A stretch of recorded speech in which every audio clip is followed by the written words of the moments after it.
आपके अपने sonic woods channel पर आपका हार्दिक स्वागत है।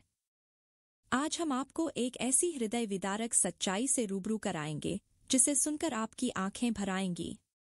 यह कहानी है बेंगलोर के एक प्रतिष्ठित इंजीनियर अतुल सुभाष की, जिनकी जिंदगी प्यार, जिम्मेदारियों और अंततः एक दर्दनाक अंत के बीच उलझकर रह गई।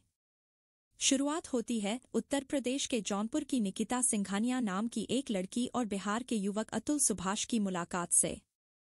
दोनों की जान पहचान एक मैट्रिमोनियल साइट के माध्यम से हुई। उनकी शादी के कुछ समय बाद उनकी जिंदगी में खुशियां आईं जब उन्हें एक बेटा हुआ। लेकिन इन खुशियों को जैसे किसी की नजर लग गई। शादी के कुछ ही सालों में उनके रिश्ते में कड़वाहट आ गई। साल 2024 आते आते दोनों के बीच तनाव इतना बढ़ गया कि अतुल ने अलग होने का फैसला कर लिया। लेकिन यह फैसला उनके जीवन की सबसे बड़ी त्रासदी बन गया। अतुल पर उनकी पत्नी ने गंभीर आरोप लगाए। उन्होंने कहा कि अतुल उनसे दहेज मांगते थे और अप्राकृतिक यौन संबंध बनाते थे। अतुल ने इन आरोपों को झूठा बताते हुए कहा कि उनकी पत्नी ने मेंटेनेंस के नाम पर हर महीने 40,000 रुपये वसूलना शुरू कर दिया था।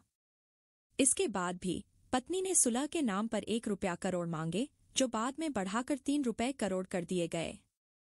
अतुल ने आरोप लगाया कि उनकी पत्नी ने उन्हें झूठे मामलों में फंसा दिया।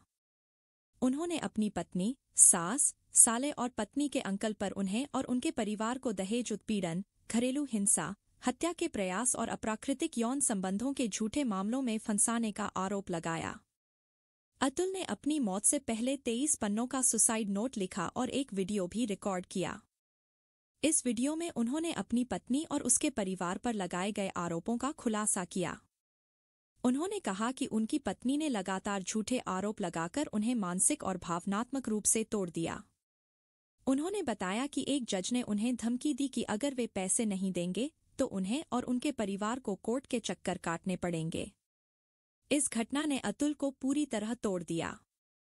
उन्होंने कहा कि उनके पास सबूत हैं, लेकिन उन्हें न्याय नहीं मिला। अतुल ने अपनी अंतिम वीडियो में कहा कि उनकी पत्नी को उनकी लाश के पास तक न आने दिया जाए। उन्होंने यह भी कहा कि अगर उन्हें न्याय नहीं मिलता तो उनकी अस्थियां कोर्ट के सामने गटर में बहा दी जाएं। उन्होंने अपने बेटे के लिए कुछ पैसे बचाकर छोड़े और उससे कहा कि वह इन्हें साल 2038 में ही खोले।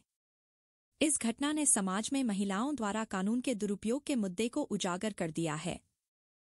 सोशल मीडिया पर यह बहस का विषय बन गया है कि कैसे झूठे आरोप किसी व्यक्ति की जिंदगी को तबाह कर सकते हैं।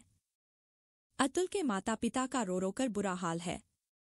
उनके पिता ने प्रधानमंत्री और राष्ट्रपति से न्याय की गुहार लगाई है। यह घटना केवल एक व्यक्ति की त्रासदी नहीं है, बल्कि यह सवाल उठाती है कि हमारा कानून और समाज इस तरह की घटनाओं को कितनी गंभीरता से लेता है। अब यह देखना महत्वपूर्ण है कि अतुल के लगाए गए आरोपों पर क्या कार्रवाई होती है या यह कहानी भी अनसुनी रह जाती है। इस घटना पर आपकी क्या राय है?